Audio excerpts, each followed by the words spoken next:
शिक्षा शेरनी का दूध है, जो पिएगा वो दहाड़ेगा। यह वाक्य, यह लाइन किसी महापुरुष का है। अब देखिए, ये क्या चीज है? ये एक नारियल है। अब इसको तोड़ना है, इसकी गरी निकालने के लिए इसको तोड़ना पड़ेगा। तो यह कतई जरूरी नहीं कि इसको तोड़ने के लिए इस पर अपना सिर पटका जाए, यह बिल्कुल जरूरी नहीं है। कुछ जोश वाले लोग अपना कारनामा दिखाने के लिए कर भी देते हैं, किंतु वो हम जैसे, आप जैसे मासूम लोगों के लिए ये बिल्कुल जरूरी नहीं है और कर भी नहीं पाएंगे हम, जो कि व्यर्थ चला जाएगा और तकलीफ ही होगी। तो इसकी गरी निकालने के लिए इसको हथौड़े से तोड़ा जा सकता है या इसको जमीन पर पटक कर तोड़ा जा सकता है। फिर किसी नुकीली चीज से गरी निकाली जा सकती है। कहने का अर्थ है कि तरीके से इसकी गरी निकाली जा सकती है, इसको तोड़ करके। ठीक उसी प्रकार हम जो पढ़ाई करते हैं, आप जो पढ़ाई करते हैं, करीब करीब 90%, 90% लोगों के साथ यही होता है कि नारियल पर सिर पटक के नारियल को तोड़ना और उसकी गरी निकालने का प्रयास करना। कहने का अर्थात यह है कि हम पढ़ाई करते हैं रिजल्ट लाने के लिए, कंपटीशन अटेंड करने के लिए और उसमें पास होने के लिए, अच्छी से अच्छी नौकरी पाने के लिए। तो ज्यादा इधर उधर की बात ना करके मुद्दे की बात करता हूं कि कैसे पढ़ें कि हम सफल हों, कम प्रयास में, कम मेहनत में और एक चांस में, एक प्रयास में ही सफल हों। कैसे पढ़ें? तो क्या है कि पढ़ो तो ऐसे पढ़ो, पढ़ो तो ऐसे पढ़ो। अब कैसे पढ़ो? पढ़ने का तरीका है, पढ़ने की कला है, कला, तरीका, पढ़ने की कला है। पढ़ने के 3 स्तर होते हैं, पढ़ाई करने के 3 स्तर होते हैं: सूचना, ज्ञान और प्रज्ञा। सूचना, ज्ञान और प्रज्ञा, 3rd स्टेप प्रज्ञा। अब विस्तार से इसको समझें तो जब हम कोई नई किताब पढ़ते हैं और उसमें नए विषय का अध्ययन करते हैं तो एकदम नई नई लगती है, एकदम चाव से उसको पढ़ जाते हैं, एकदम जिज्ञासा से उसको पढ़ जाते हैं, नई नई लगती है पढ़ने में। तो जब हम कोई चीज प्रथम बार पढ़ाई करते हैं तो वो सूचना होती है, वो किताब से सूचना प्राप्त हुई, उस विषय की सूचना प्राप्त हुई विस्तार में हमारे मस्तिष्क को पुस्तक से उस विषय की सूचना प्राप्त हुई और पढ़ के अगर हम छोड़ देते हैं तो वो सूचना धूमिल होने लगती है और कुछ समय व्यतीत होने के बाद गडमड होने लगती है, मतलब घौच-पौच हो जाती है। जब लिखने के लिए बैठेंगे 2 महीने 3 महीने बाद तो कुछ लाइन आएगा, कुछ लाइन नहीं आएगा, मस्तिष्क में कुछ स्कैप होने लगेगा। तो उस सूचना को नित नूतन रखने के लिए क्या करना पड़ता है? रिवाइज करना पड़ता है। अब देखिए, अभी मैं पहले स्तर पर ही हूं, सिर्फ रिवाइज करने से नहीं होगा, मतलब दिन भर में 4 बार पढ़ लेना, ऐसा नहीं होगा, ऐसे करने से नहीं होगा। दूसरा स्तर क्या है? ज्ञान। दूसरा स्तर है ज्ञान। सूचना पहला स्तर हो गया, दूसरा स्तर है ज्ञान। सूचना वो हुई जब हम किसी विषय को पहली बार पढ़ते हैं तो वो पुस्तक से होकर के सूचना हमारे मस्तिष्क में पहुंचती है। दूसरा स्तर है ज्ञान। ज्ञान क्या है किसी विषय के बारे में पढ़कर सूचना प्राप्त करके अपने मस्तिष्क को नित्य नूतन भेजते रहना। जैसे कि हम जब भी दोबारा रिवाइज करें तो ऐसा लगना चाहिए कि हम पहली बार पढ़ रहे हैं।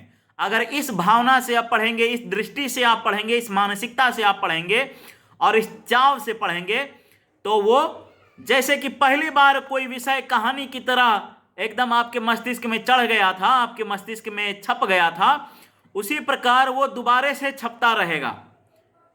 वो विषय अगर प्रथम दृष्टया जिस बार पहली बार जो पढ़े थे तो वो जो है प्रथम दृष्टया जो जैसे पढ़े थे उस बार, तो उसी प्रकार आप यदि बार बार उसको पढ़ेंगे, जैसे कि हर बार वो नई लगे पढ़ने में, पढ़ाई करने में, तो एकदम कहानी की तरह हर बार वो आपके मस्तिष्क में छपते रहेगा और एकदम छप जाएगा।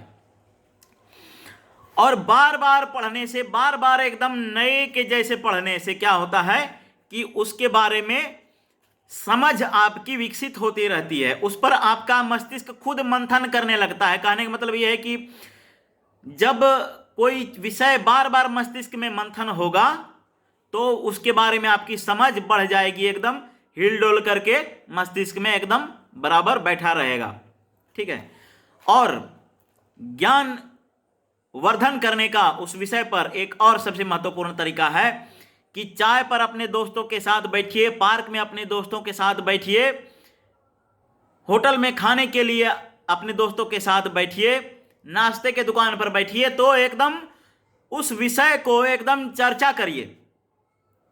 सामने वाला भी वो विषय, जैसे कि एक रूम में 4 दोस्त रह रहे हैं, 5 दोस्त रह रहे हैं, तो एक साथ चारों दोस्त उस विषय को पढ़िए और उसके बाद फिर शाम को जाइए टहलने के लिए, तो एकदम चारों दोस्त जो है एकदम उस विषय पर एकदम जैसे कि एक दूसरे की आंखों में देख करके वो विषय पूरा पढ़ रहे हो।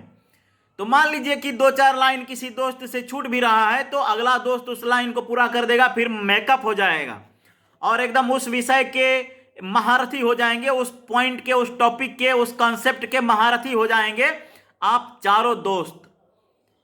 ठीक है, समझ रहे हैं बात को? इस बात पर आप गौर करें। और क्या है प्रज्ञा? तीसरा स्तर क्या है? प्रज्ञा। पहला स्तर है सूचना, जब पुस्तक से पढ़े तो हमारे मस्तिष्क को सूचना प्राप्त हुई उस विषय पर। और दूसरा स्तर क्या है? ज्ञान, जब हम उस पर चर्चा करते हैं और जब हम बार बार उसको लिखते हैं, रिवाइज करते हैं एकदम नित्य नूतन दृष्टि से, तब उस विषय के हम ज्ञानी बन जाते हैं, उस पर हम शास्त्रार्थ कर सकते हैं। और तीसरा स्तर क्या है? प्रज्ञा। प्रज्ञा उस स्तर को कहते हैं जब आप सवाल को देखें और परीक्षा में आपके मस्तिष्क से, जैसे कि एकदम मस्तिष्क से ही सीधा एकदम आपकी कॉपी पर छपता चला जा रहा है, लाइन बाय लाइन उतरता चला जा रहा है। और एक लाइन यदि आपके मस्तिष्क में आ रहा है तो आपका मस्तिष्क उसको और 4 लाइन में बदल दे रहा है। मतलब एक लाइन, जैसे कोई कॉन्सेप्ट आया और उसके मान लीजिए कि कोई कॉन्सेप्ट आया, भारत की गरीबी पर अपना विचार रखें। जैसे कि मान लीजिए कि लाइन आ गया, भारत की गरीबी पर अपना विचार रखें। तो भारत की गरीबी पर अगर मान लीजिए कि आप विचार रखते हैं कि जनसंख्या बढ़ने से गरीबी बढ़ रही है, जैसे कि एक परिवार की क्षमता है दो संतान को पालने की और उसके घर में 4 संतान पैदा हो गए, तो जो है सो कि उसमें जो दो शिक्षार्थ पर जो 2 छात्रों में 2 संतानों में खर्चा किया जाता, उस पर 4 लोगों की हिस्सेदारी बढ़ गई, तो अच्छी शिक्षा दोनों में, चारों में से किसी को नहीं मिल पाएगी। मान लीजिए कि एक संतान खाती तो उसमें 4 संतान बन गई, तो एक कौर में जो है चारों का पेट नहीं भरेगा, मान लीजिए। तो ये क्या होगा? गरीबी और कुपोषण बढ़ेगा। तो मान लीजिए कि ये 2 लाइन आपके दिमाग में आया, तो उसमें क्या है कि मान लीजिए कि आपने ये पढ़ा है 2 लाइन, किताब में लिखा है गरीबी के बारे में लिखें, ये 2 लाइन आपके किताबों में लिखा है। तो यदि आप उसको, अगर आप इस पर आप ज्ञानी बन गए हैं तो क्या होगा कि इस पर और 2 लाइन बढ़ के आपका मस्तिष्क जो है अपने आप से इसका विस्तार कर देगा। इस विषय, भारत की गरीबी विषय जो है, इस पर 4 लाइन आप लिख सकते हैं। तो वो क्या हो गया? वो स्तर प्रज्ञा हो गई। इस स्तर को प्रज्ञा कहते हैं। यानी कि आपका मस्तिष्क जो है विषय को एकदम विस्तार से छापते चले जाए पुस्तक मतलब कॉपी पर, कलम से कॉपी पर, तो इस स्तर को प्रज्ञा का, ऐसी घटना को प्रज्ञा कहते हैं। जब आपका मस्तिष्क इस स्तर पर पहुंच जाए कि कोई विषय आपकी प्रज्ञा बन जाए, कोई विषय जो है आपके मस्तिष्क की प्रज्ञा बन जाए, तब आपको सफलता पाने से कोई नहीं रोक सकता। बाकी मेरे बताने के, मेरे विस्तार से समझाने के तरीके में अगर कुछ त्रुटि रह गई हो तो मैं आपका क्षमा चाहता हूँ, आपकी क्षमा चाहता हूँ। और मैंने जो बातें कही हैं इस पुस्तक से देख करके कही हैं, और बाकी अगर अच्छी लगी हो तो लाइक कर दीजिएगा, और इन बातों को अपने जीवन में, छात्र जीवन में अमल करिए और सफलता को ग्रहण करिए।